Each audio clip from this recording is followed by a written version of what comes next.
जय श्री राम मेरे प्यारे बहन भाइयों। मैं आ गई आपके सामने सुंदरकांड लेके। सुंदरकांड में हनुमान जी ने अपनी सफलता पाई।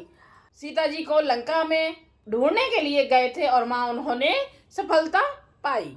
हनुमान जी को प्रसन्न करने के लिए सुंदरकांड का पाठ किया जाता है। जब हनुमान जी प्रसन्न होते हैं तो राम जी तो अपने आप ही भक्तों पर प्रसन्न होते हैं, खुश होते हैं। चलें सुंदरकांड की ओर, चौपाइयों की तरफ। 29वां भाग। सुनते सबे मन मुख मुस्काई, कहते दसानन सबहि सुनाई। भूमि परा कर गहती आकाशा, लघु तापस करे बाग बिलासा। पत्रिका सुनते ही रावण मन में भयभीत हो गया, परंतु मुख से ऊपर से मुस्कुराता हुआ वह सबको सुनाकर कहने लगा, जैसे कोई पृथ्वी पर पड़ा हुआ हाथ से आकाश को पकड़ने की चेष्टा करता हो, वैसे ही ये छोटा तपस्वी यानी कि लक्ष्मण वाग विलास करता है, यानी कि डींग हाँकता है। के सुख नाथ सत्य सब बानी, समुझऊ छाड़े प्रकृति अभिमानी। सुनहु बचन मम परिहरि क्रोध, नाथ राम सन तजहु विरोधा। शुक दूत ने कहा, हे नाथ अभिमानी, स्वभाव को छोड़कर इस पत्र में लिखी सब बातों को सत्य समझिए। क्रोध छोड़कर मेरा वचन सुनिए। हे नाथ, श्री राम जी से बैर त्याग दीजिए। ये कौन बोल रहा है? जो दो दूत थे ना, वही बता रहे हैं रावण को। अति कोमल रघुवीर सुभाऊ, जदपि अखिल लोक करि राऊ। मिलत कृपा तुम पर प्रभु करिहि, और अपराध न एक धरिहि। यद्यपि श्री रघुवीर समस्त लोकों के स्वामी हैं, पर उनका स्वभाव अत्यंत ही कोमल है। मिलते ही प्रभु आप पर कृपा करेंगे और आपका एक भी अपराध वे हृदय में नहीं रखेंगे। जनक सुता रघुनाथ दीजे, इतना कहा मोरे प्रभु कीजे। जब ते ही कहा देन बैदेही, चरण प्रहार कीन सठते ही। जानकी जी श्री रघुनाथ जी को दे दीजिए। हे प्रभु, इतना कहना मेरा कीजिए। जब उस दूत ने जानकी जी को देने के लिए कहा, तब दुष्ट रावण ने उसको लात मारी। इतनी बर्दाश्त कहाँ हो रही है रावण को कि सीता जी को कोई देने के लिए बोल दे। नाई चरण सिरु चला सोता, कृपा सिंधु रघुनायक जहाँ। करी प्रणाम निज कथा सुनाई, राम कृपा आपने गति पाई। वह भी विभीषण की भांति चरणों में सिर नमाकर वहीं चला जहाँ कृपा सागर श्री रघुनाथ जी थे। प्रणाम करके उसने अपनी कथा सुनाई और श्री राम जी की कृपा से अपनी गति मुनिका स्वरूप पाई।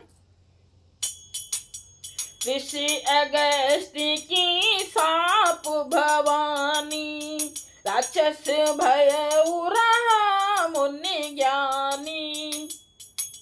बंदे राम पद बारहि बारा, मुनि निज आश्रम कहु पगुधारा। शिव जी कहते हैं, हे भवानी, वह ज्ञानी मुनि था, अगस्त ऋषि के शाप से राक्षस हो गया था। बार बार श्री राम जी के चरणों की वंदना करके वह मुनि अपने आश्रम को चला गया। बिने न मानत जलद जड़ु, गए 3 दिन बीत, बोले राम सकोप तब, भय बिनु होई न प्रीत। इधर 3 दिन बीत गए किंतु जड़ समुद्र विनय नहीं मानता। तब श्री राम जी क्रोध सहित बोले, बिना भय के प्रीत नहीं होती।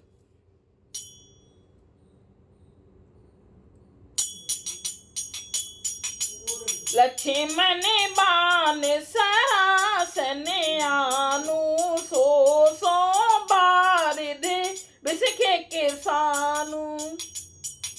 60 सन बिनय कुटिल सन प्रीति, सहज कृपन सन सुंदरी नीति। हे लक्ष्मण, धनुष बाण लाओ, मैं अग्नि बाण से समुद्र को सोख डालूं। मूर्ख से विनय, कुटिल के साथ प्रीत, स्वाभाविक ही कंजूस से सुंदर नीति, उदारता का उपदेश। ममता रति सन ज्ञान कहानी, अति लोभी सन बिरते बखानी। क्रोधी समकामे हरि कथा, ऊसर बीज बहे फल जथा। ममता में फंसे हुए मनुष्य से ज्ञान की कथा, अत्यंत लोभी से वैराग्य का वर्णन, क्रोधी से शम यानी कि शांति की बात और कामी से भगवान की कथा, इनका वैसा ही फल होता है जैसे ऊपर में बीज बोने से होता है। अर्थात ऊपर में बीज बोने की भांति यह सब व्यर्थ जाता है। अस कही रघुपति चाप चढ़ावा, ये मत लक्ष्मण के मन भावा। संधाने प्रभु बिसखे कराला, उठी उधद उरे अंतर ज्वाला। ऐसा कहकर श्री रघुनाथ जी धनुष चढ़ाया। यह मत लक्ष्मण जी के मन को बहुत अच्छा लगा।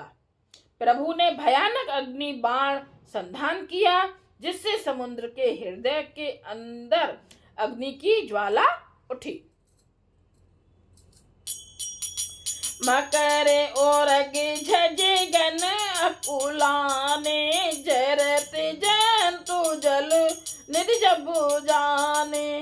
कनक ठारे भरे मन गन नाना, विप्र रूप आयु तजमाना। मगर सांप तथा मछलियों के समूह व्याकुल हो गए। जब समुद्र ने जीवों को जलते जाना, तब सोने के थाल में अनेक मणियों रत्नों को भरकर अभिमान छोड़कर वह ब्राह्मण के रूप में आया। काटे पई कदरी फरई, कोट जतन को सींच। बिने न मान खगेश सुन, डांटे पई नभ नीच।